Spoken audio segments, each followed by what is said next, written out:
La incertidumbre del paro la arropa las redes sociales. A diario recibimos mensajes de las personas con la duda sobre por qué aún no he recibido respuesta de mi petición de parol. Hemos escuchado infinidad de razones por las cuales podrían ser.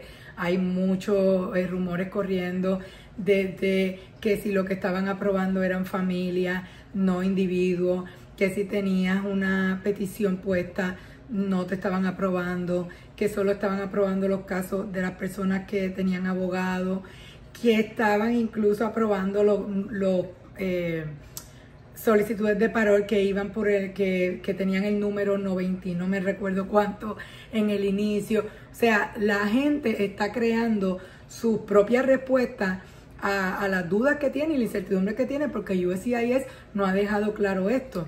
Así que en el video vamos a analizar alguna noticia, una entrevista que yo creo que nos da luz sobre el asunto y fue muy importante y ha pasado un poquito desapercibida. Luego del intro vamos a analizarla.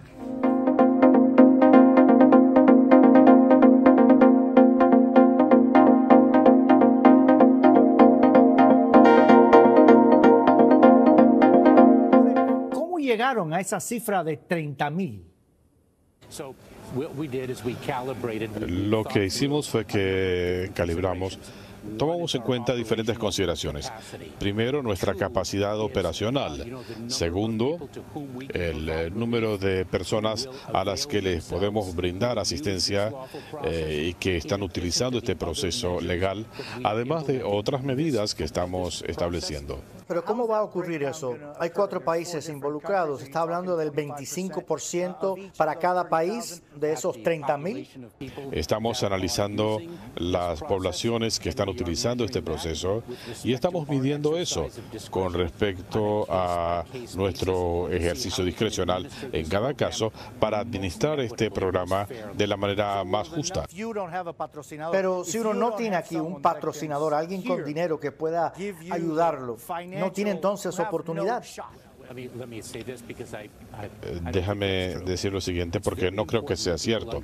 Es muy importante que la gente comprenda que cuando utilizan este programa de libertad condicional, vienen a Estados Unidos y rápidamente reciben permisos de trabajo, reciben la capacidad de trabajar legalmente en Estados Unidos y hemos hecho esto de manera muy rápida. Entonces, esos permisos de trabajo se le va a dar a la gente de una manera rápida. Van a estar en efecto saltando la fila para otros que ya llevan pidiendo asilo aquí. Nosotros estamos atendiendo a la urgencia del momento. Estamos asignando nuestros recursos donde se requieren con más urgencia. Y esto es urgente porque estamos viendo demasiadas muertes y pérdidas en el mar.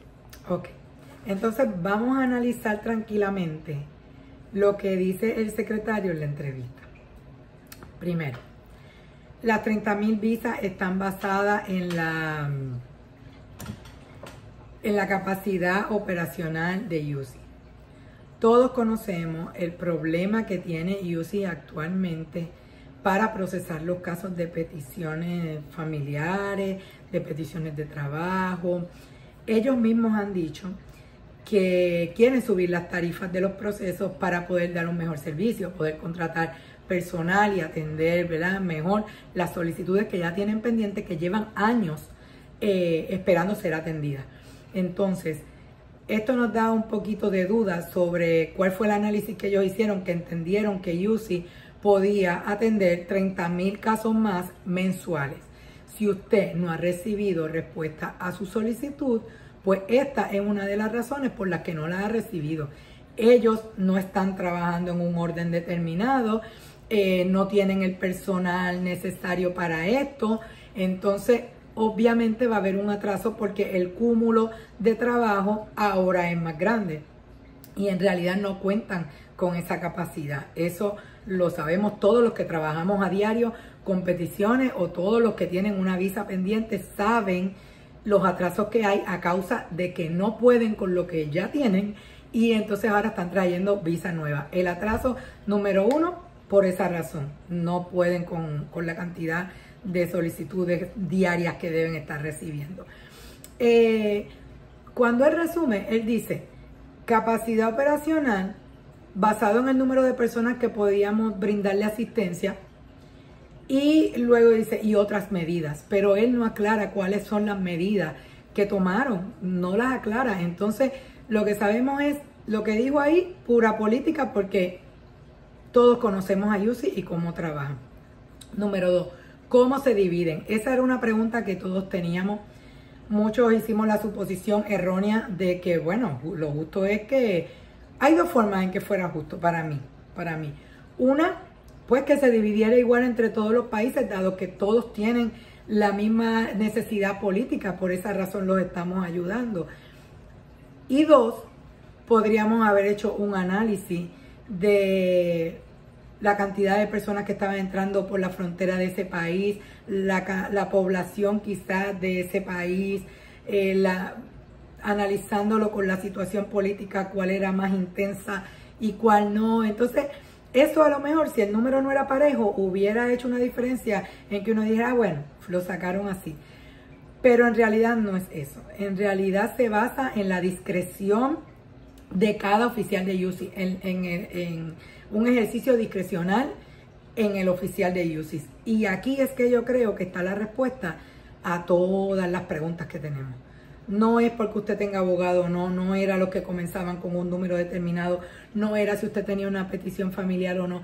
Depende de la carga de trabajo que tenga esa persona que le asignaron el parol. Depende si solamente esa persona van a hacer parol o van a estar atendiendo todo y además parol. Entonces hay que dividirse en la manera en que usted crea que se tiene que dividir y atender los casos. A lo mejor el caso de su vecino, que usted sabe que aprobaron en 2 días, le tocó a alguien que tenía menos volumen de trabajo o a alguien que solo estaba asignado a hacer parol y el suyo le tocó a otra persona que tenía más trabajo o tuvo que combinarse. No han explicado, entonces puede ser cualquier cosa. El ejercicio discrecional, decir ese término es un término muy amplio.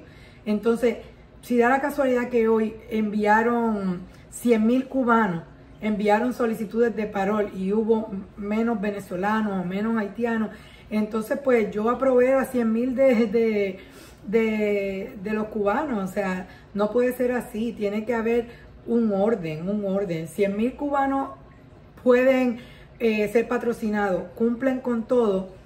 Tengo 30,000 visas, ¿cómo lo hago? ¿Cómo voy aprobando? O sea, tengan eso en cuenta. Si un día aprueban más de un país, otro de otro, seguimos al siguiente día. No llevamos un conteo de cuántas le aprobé a cada país, así que no es parejo. Por eso tengo muchos venezolanos que me escriben y me han dicho, ¿verdad? Ellos reprochan el hecho de que entienden que este parol es para los cubanos, porque los venezolanos quedaron a un lado y la cantidad de venezolanos que yo por lo menos he sabido que han sido aprobados versus la de los cubanos, sí lo tengo que aceptar, son muchos más. Y no creo que se deba a que unos tienen más patrocinadores que otros, porque aquí la cantidad de venezolanos, de cubanos, es grande, es muy grande. Y venezolanos que tienen la posibilidad de patrocinar familiares y amigos es grande, al igual que los cubanos. Entonces, el que sea disparejo los números en la aprobación, pues esto es una de las razones por las cuales no podemos seguir una línea, porque es que no están trabajando parejo. El tema aquí es la improvisación. Vamos a hacer este programa para mitigar lo que está sucediendo en la frontera y hay que hacerlo ya. ¿En qué me baso para eso? En el tercer punto, cuando le hablan del permiso de trabajo y que él dice que el permiso los van a otorgar muy rápido, que todos sabemos cuánto está tardando los permisos de trabajo. Los permisos de trabajo en los ajustes de estatus, en muchos casos primero está llegando la residencia que el permiso de trabajo. Entonces, si usted va a atender primero los permisos de trabajo de estas personas que llegan, pues sí, está haciendo lo que le dijo el periodista, está brincando personas en la fila, porque tenemos personas que pagaron un fee a USCIS por un ajuste, porque incluye un permiso de trabajo y ellos tienen que esperar 1 año, versus el que llegó con el parol y se lo vamos a trabajar más rápido. Esa era la misma queja de los asilos, pero ahora entonces hasta los asilados se están viendo afectados, porque ahora todos los recursos van a ser para esto, y eso yo lo tengo que ver, porque Tampoco puedo decir que con las personas aprobadas que hemos trabajado ya tienen su permiso. No, hay que ver cuánto es eso más rápido que él dice que lo van a recibir, porque claro, esto afecta a familia. Usted los trae y usted va a ser el patrocinador, pero la cantidad de tiempo que esa persona va a estar sin trabajo también pues le va a afectar a usted, porque lo tiene que patrocinar completamente por más tiempo, versus si esta persona comienza a trabajar. Entonces, traer una persona por 2 años, le das un permiso de estadía por 2 años para que se tarde 1 año en lo que le entregan un permiso de trabajo, pues no es negocio, no es la razón de ser del parol. Ellos están trabajando con la urgencia del momento, como él dice. Entonces entiendan, las personas que tienen una petición familiar entiendan que UCI inventó este proceso solamente para aplacar la frontera, para que no los criticaran por cómo estaban trabajando la frontera, y ahora la urgencia es esa. La urgencia es esa, y sí, los tiempos se siguen acumulando, los tiempos siguen atrasándose, y esto es como está funcionando el gobierno. Lo mío no es criticar un partido o el otro, un gobierno o el otro, es decir lo que está pasando. Y en realidad eso es lo que está pasando. Usted a lo mejor no ha recibido todavía su respuesta porque no ha habido el tiempo, porque no entienden bien cómo va a ser el proceso, porque no está entre el número que van a aprobar. Si su solicitud se quedó este mes pendiente, usted no sabe si la tiene que someter nuevamente el próximo mes. Ellos no han sido claros porque es que no hubo un diseño claro, según lo estoy diciendo basándome en las palabras del secretario Mallorca. O sea, si hubiera un plan, él no tuviera que haber dicho otras medidas. Si hubiera un plan establecido, yo salgo y te digo, esto es A, B y C, y se va a hacer de esta forma, y ya usted sabe por dónde va. Entonces, los nervios a un lado. Por lo menos a mis clientes siempre les digo, es suerte y verdad. Si tú tienes otro proceso corriendo, mantente en ese proceso, y si da la suerte que puedes hacer el parol porque te aprueban, pues perfecto, seguimos aquí. Pero es algo que usted lo somete y lo suelta de su mente, porque si no se vuelve loco cualquiera. Las cosas que yo he escuchado, de verdad les digo, son cosas producto de la desesperación de las personas porque no saben en qué se está basando el programa, cómo es. Y señores, todo el mundo tiene urgencia de salir de esos 4 países. Todo el mundo. Solo que unos lo hicieron a base de peticiones familiares, de peticiones de trabajo, que era por ley lo que estaba establecido. Entonces, la necesidad de ese que lo pidió un hermano, un papá, un prometido, un esposo, es la misma del que te está diciendo, conseguí un patrocinador, llévame rápido por el parol. Todos quieren venir rápido porque es la misma necesidad, indistintamente usted tenga aquí un patrocinador o no, usted tenga aquí un familiar o no. Entonces eso era lo primero en lo que el gobierno se tenía que basar. Vamos a traer recursos, vamos a atender a las personas que están pasando un proceso y pagaron por él, y entonces vamos a abrir esta puerta para los que no tienen un familiar que los pueda reclamar. Pero lo que tenemos es el parol, hay que aprender a entenderlo un poquito mejor, hay que seguirlo día a día para ver cómo va la cosa, y no se desespere. No se desespere, si está en Dios que usted llegue, esa aprobación le va a llegar. El tiempo de Dios es perfecto. Cualquier duda me la dejan en los comentarios y nos vemos en el próximo video.